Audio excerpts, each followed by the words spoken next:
Hey guys, welcome back. So today is our October garden tour. I've been waiting for the best day with the best fall foliage, and I think we've pretty much hit it right on the mark today. So I'm going to show you what I have been working on the last 2.5 years on this property, all of the gardens and all of the landscaping. And I say I, but my husband, of course, has been a very big part of it as well. He has dug a lot of holes, taken out a lot of trees. We bought the property about 2.5-ish, almost, it'll be 3 years, I guess, this spring. They really hadn't done any landscape work. In other words, they hadn't weeded the garden beds. They hadn't kept trees out of them or anything like that, probably for 15 years, maybe 10 or 12, but definitely a long time. There was poison ivy growing in all of the beds. It was even growing on the house in certain spots.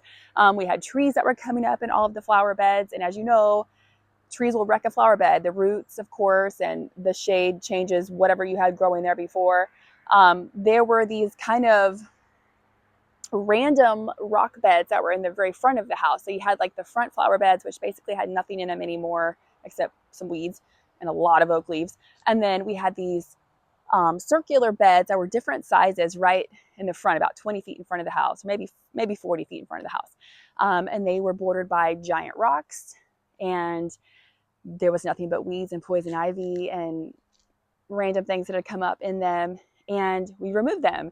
Our neighbor let us use his tractor. We were able to pick up the rocks, load them into his front end loader, and move them to the back side of our property. And it was a huge help. It really helped give our property like a focal point. So when you drive up our driveway now, you see the beds that are, of course, the front flower beds in front of the home and the beautiful trees and all of that. But you don't just see these random clumps of rocks all over the front yard or front of the property. So that was a huge change. There were lots of those. I think we took out like 6 or 7 of those, and they were thousands of rocks. I mean, I can't underestimate. I can't tell you in words. Like overestimate would be the word. I cannot tell you how crazy and how hard it was to remove all of those rocks by hand. We also did contact some landscapers when we moved in, and we asked them, hey, what kind of, what's your bid for helping us get this property and the gardens back like we want them to be? And they basically quoted me $7,000 for the front, $7,000 for the back, and so forth. And they just wanted to spray Roundup on everything and then wait for it all to die, clean it out, and then plant. And that was a no. I was not going to spend $7,000, and I was not going to will be more than $7,000 because you'd be doing front and back, but and the side garden.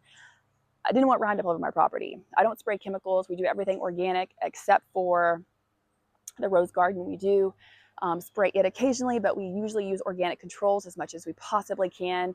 And Roundup is definitely, to each their own, but not on my property.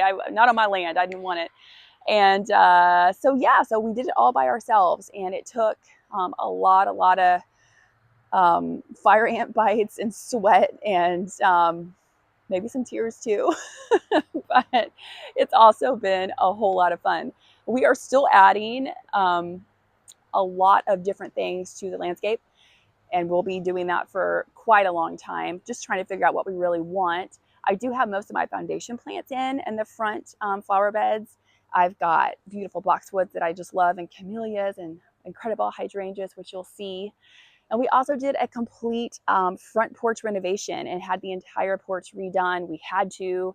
The stairs had actually pulled away from the foundation of the home when they were caving in, and we knew that when we bought it. And we fixed it all, and I love the way it turned out. It's awesome. And it's funny too, because my two favorite things about this property when we were going to buy it was, of course, the land. We have almost 7 acres, and the front porch. And both of those things were the two things that needed the absolute most work. So it's funny, right? Funny how that all goes. But yeah, it's been quite the journey. It's a journey that will continue, and I just can't wait to show you guys what I've been working on. So let's go check it out. It is such a pretty day. I just love the way that the sun filters through these trees and the front of our property. And then that's my daughter's playhouse, all decorated for fall. And And I'm going to show you this area. So this is our last really wild area in the part of our property that we're trying to actually make look, civilized, as I always say. We have about almost 7 acres, but we keep about 2.5, 3 acres mowed and landscaped. So this portion right here, we have not landscaped yet. We have plans to do it. And that will be a really neat video series. But I do have a couple hydrangeas right there that are mulched, but everything else is just totally wild and we have to clean it all out. And then on the back side, you can wind around and see our forest is back there behind the playhouse, and then our barn, which you can see. And we have a ton of deer. So I know all about, deer pressure and deer trying to get your flowers and vegetables and things like that. Definitely learned a few tricks along the way. And then this portion right here, these are the little terrace beds, and we are going to go back and either put rock here or back with landscape timbers, but I have some camellias I've planted there. In the front, we have our boxwoods and our Yuletide camellia.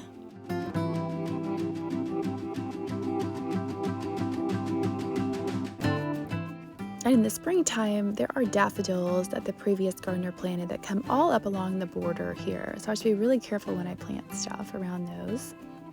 That right there is a beautiful blue hydrangea. I'm not sure the variety because it came with the property, and it actually didn't bloom for 2 years. And then finally it started blooming once I mulched the area, and it finally just got some nutrients and I guess got happier. I would love to know exactly which one she is though, because I'd like to have a lot more of those gorgeous blue hydrangeas. She also keeps her leaf color better. And then I have a camellia, October Magic right there in that container. And then starts my incredible hydrangeas that border the front of the house. These guys are definitely feeling fall. They started turning brown really early this year because it was such a dry summer and it got hot very quick. It got hot in June this year and it just made the Incredibles. They just got worn out. So normally they'll keep their color right up until our first frost, and then they will start to really fade. Not this year, obviously.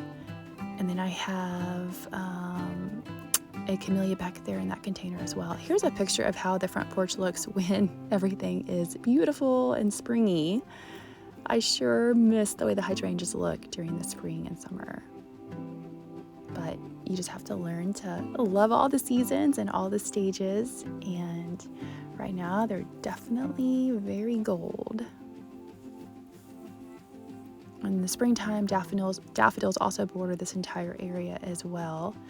And then on the right side, we just have a mirror of the opposite side of the properties, the front of the house. We have more Green Mountain boxwood, and we have a camellia, of course, in the middle.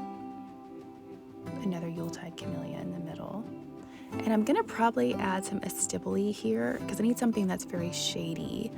I know that they powdery mildew a little bit, so I'm a little bit worried about that. But we haven't filled in with little perennials. We just have our foundation plants in right now, so it's gonna be fun to try different things and just, see how it all turns out. And then this is the side of the house. Of course, we have more incredible hydrangeas, and I actually have the winter gem boxwoods that are in between these. They are not Green Mountain.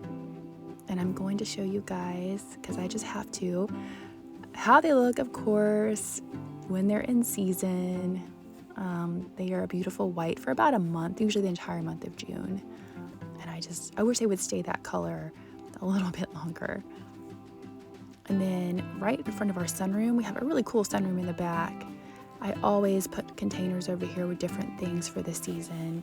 And I have another video that I just put up a few days ago about these containers, actually. We want to eventually cover up the area with the gas meter too, but for now, we have not worked on that project. We have a lot of projects. The list is always growing. This tree right here is an ornamental cherry tree, by the way, that's dropping all these leaves. And then we're gonna wind around and I'm gonna show you where I have my peonies, a couple more incredible hydrangeas. And I always put all of my tulips here. This is kind of my spring bed with all the tulips in the springtime. And then here's a shot of the peonies when they are actually blooming. I just have to show you guys what this bed looks like at different times of year. These are my Sarah Bernhardt peonies, and I love them. Gorgeous flowers. And then we have our Confederate rose. This was also planted by the previous gardener. These are in the hibiscus family. This is the first year they have actually bloomed early enough to not just get attacked by the first frost. I think the fact that we have been adding to the soil that they are growing in and mulching them has made them bloom earlier, so they were able to actually bloom before they just got whacked by the frost. But every year they start from the ground and they get this tall. So they literally die back to the roots and they come back every year 8, 9, 10 feet tall. It is quite amazing.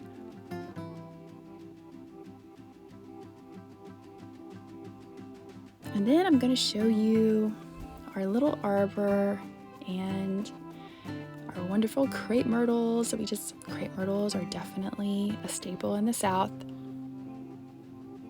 We have some hostas there in containers. They just stay there year round and we clean them out when they die back. And then these, one is white and one is a magenta color right here for these crepe myrtle.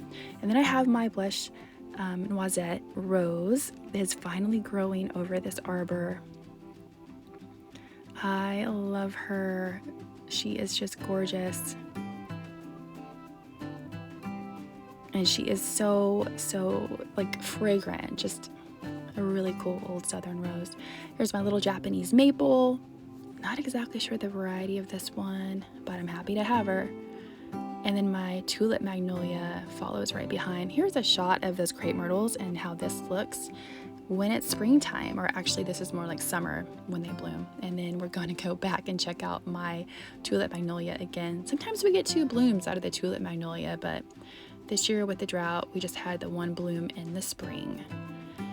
And then pay attention to the center of the yard. That is where we had these giant rock beds that went all the way across, and they just really didn't make sense. And here is back when we were taking them out.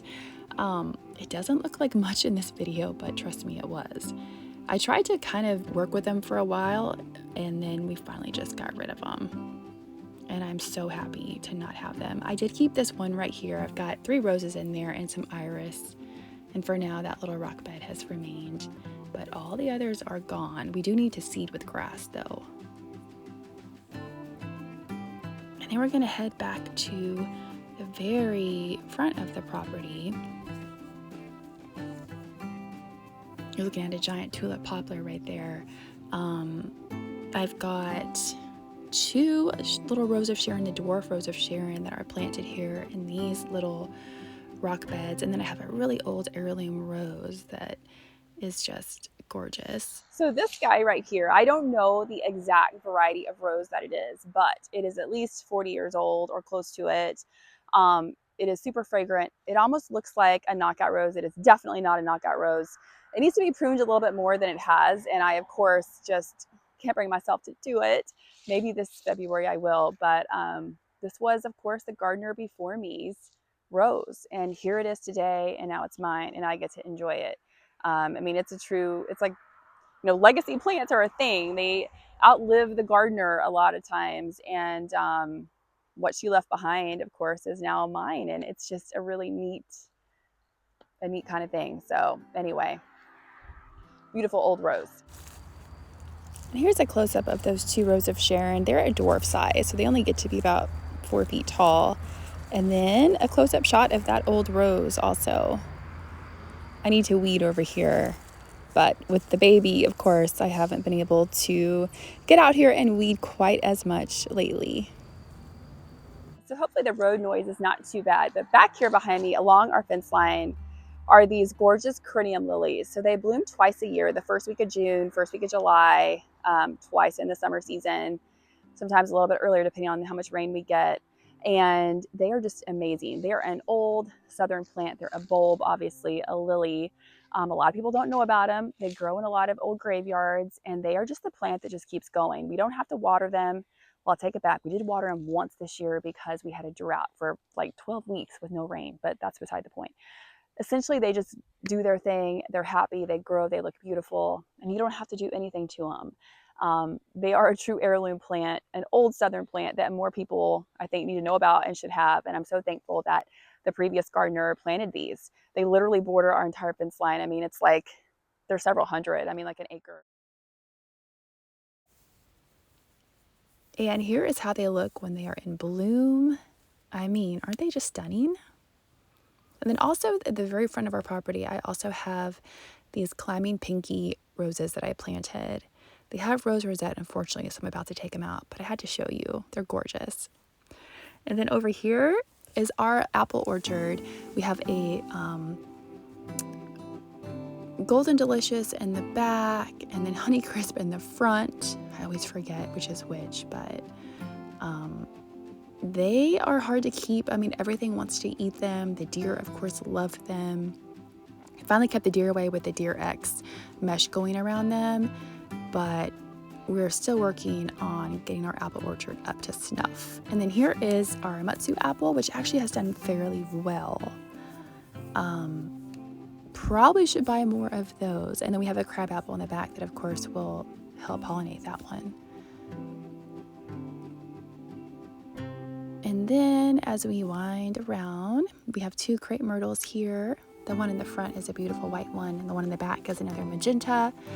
And then I have my little side garden bed, and I've got another Confederate rose in here, two iceberg roses at the front, and then a bridal spirea in the back that is just gorgeous, gorgeous, gorgeous in the springtime.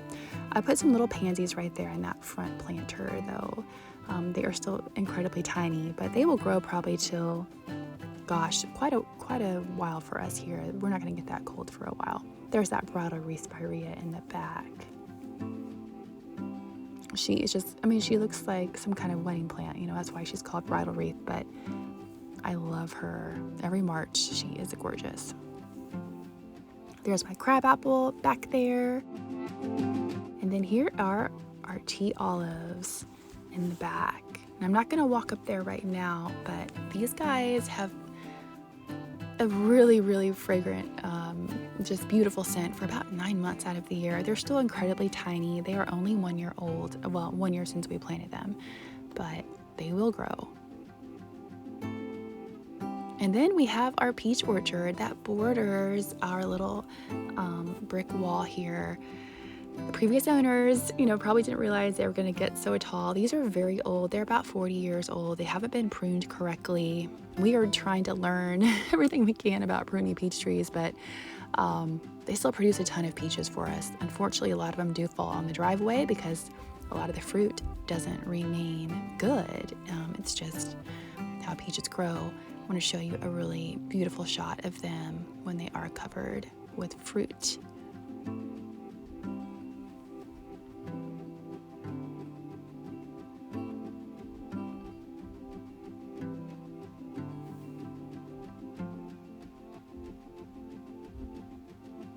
And then back there in the far back is our big garden.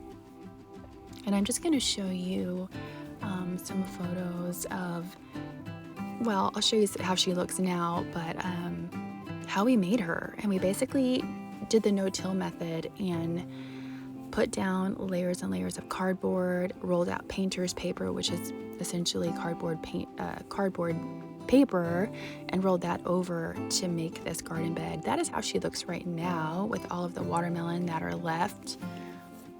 We should carve those as pumpkins, right? And then here are some of the beautiful zinnias that I grew the last couple years. We didn't grow quite as many this summer because we had a baby. And of course, when you have a baby, it slows down some of the gardening things. But they are gorgeous. I love zinnias. And then let's show you the chickens. The chickens are an important part of the garden. They'll be 2 years old this spring. And They are pretty cool. They give us so many eggs. And then here is just some of that beautiful fall foliage in the back. This is the area that is right behind the rose garden. And I won't do a whole tour of that today. I'm going to do one next week. I'm going to have some new blooms coming on some new varieties. Probably their last bloom before our first frost, but we're definitely going to get one more video in. And on the back side, I have some green mountain boxwoods in those containers. Those are just on the terrace garden on the back side of our house, and I'll show you a close-up of that in a second. Here's a little more peek of the rose garden.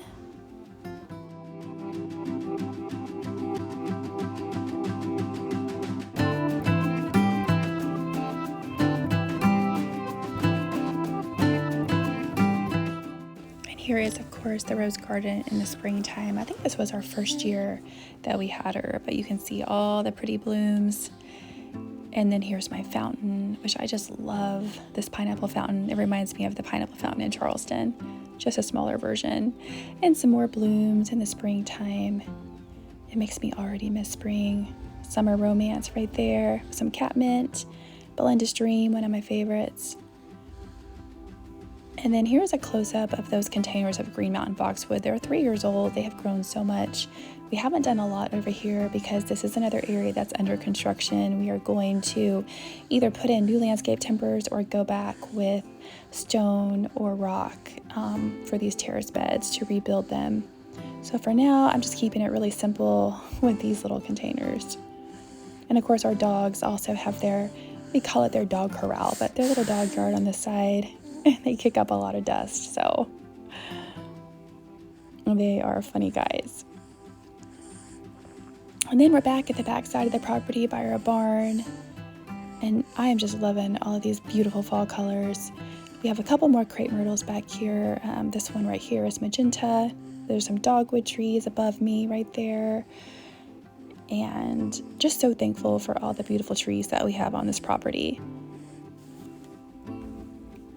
Thanks so much for joining us for our first ever garden tour / property tour.